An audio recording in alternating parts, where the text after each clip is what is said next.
તો આ તરફ સુરતના વરિયાવી બજાર વિસ્તારમાં ફરી એક વખત ટીખડખોરોએ ટીખડ કરી છે। તોફાની તત્વોએ ગણેશ પંડાલ પર કાંદા બટાકા માર્યા હોવાનો સ્થાનિકોએ આરોપ લગાવ્યો છે। સ્થાનિકોના આરોપને પગલે પોલીસનો ચુસ્ત બંદોબસ્ત હાલ તો ગોઠવી દેવામાં આવ્યો છે। ગણેશ પંડાલ આસપાસ લોખંડી સુરક્ષા બંદોબસ્ત ગોઠવી દેવામાં આવ્યો છે। તો ગણપતિ પંડાલ પર કાંદા બટાકા માર્યા હોવાનો સ્થાનિકોનો આરોપ છે અને તેને લઈ હાલ પોલીસે આ સમગ્ર વિસ્તારમાં લોખંડી બંદોબસ્ત ગોઠવી દીધો છે।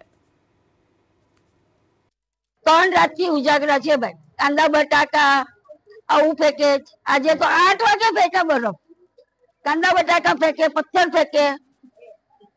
તો અમારે શું કરવાનું ભાઈ? આ બધું ફરતી બાજુમાં અમારે વચ્ચે અમારી એક સોસાયટી છે, તો અમારે અહીંયા નહીં રહેવાનું? તો અમને લઈ આપો બીજી, અમે ચાલ્યા જાય। અમારા પર આવું પ્રેશર નહીં આપો।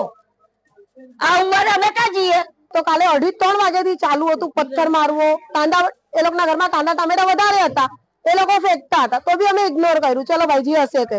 અમે કાલ રાતના સાહેબને બી ફોન કર્યો, સાહેબે ગાડી મોકલી, પેટ્રોલિંગ બી થયું બધા ટેરેસનું, બરાબર। આજે તો હદ એ માટે થઈ કે 8 વાગ્યાથી ચાલુ થઈ ગયું।